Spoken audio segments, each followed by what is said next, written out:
কবিতাৰ শিৰোনাম প্ৰতিশ্ৰুতি। কথা স্নিগ্ধা ঠাকুৰীয়া। পাঠ স্নিগ্ধা ঠাকুৰীয়া। প্ৰতিশ্ৰুতি। প্ৰতিশ্ৰুতি শব্দটিৰ উচ্চাৰণতেই বৈ আহে এটি নীৰৱতা। কিমান প্ৰতিশ্ৰুতি বুকুৰ শ্মশানত জ্বলি ভস্মীভূত হ'ল তুমি হয়তো জানা, তুমি জানিবই লাগিব। কিয়নো সেই প্ৰতিশ্ৰুতিবোৰ তুমি দিছিলা। তুমি এৰি যোৱা বহু বছৰেই হ'ল, তথাপিও মই তোমাক সোঁৱৰিবলৈ এৰা নাই। তোমাৰ সৈতে পাৰ কৰা সেই সময়বোৰ মনৰ মাজতেই বিচাৰি ফুৰোঁ। আজিও অকলশৰীয়া মই জানা। তোমাক পোৱাৰ হাবিয়াসতেই মই নিজকে হেৰুৱাইছিলোঁ এদিন। তোমাৰ অবিহনে মই এতিয়া সজাত বন্দী পক্ষী।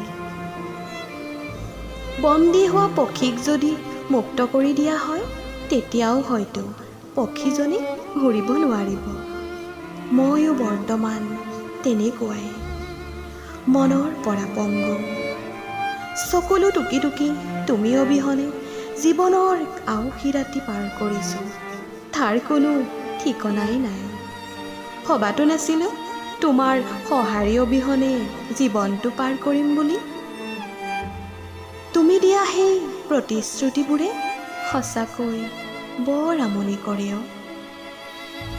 এদিন তোমাৰ সেই প্ৰতিশ্ৰুতিয়ে জীয়াই থকাৰ হেঁপাহ জন্মাইছিল, আৰু আজি সেই প্ৰতিশ্ৰুতিয়ে বুকুত এটি বিষ অনুভৱ কৰায়।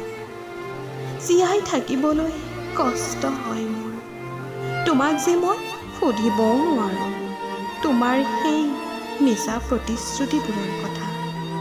কিয়নো বহু দূৰ আঁতৰি গ'লা তুমি। প্ৰতিশ্ৰুতিৰ আৰম্ভণি হয়তো তুমিয়ে কৰিছিলা, আৰু পৰিসমাপ্তিও তুমিয়ে। পাহৰিলা তুমি?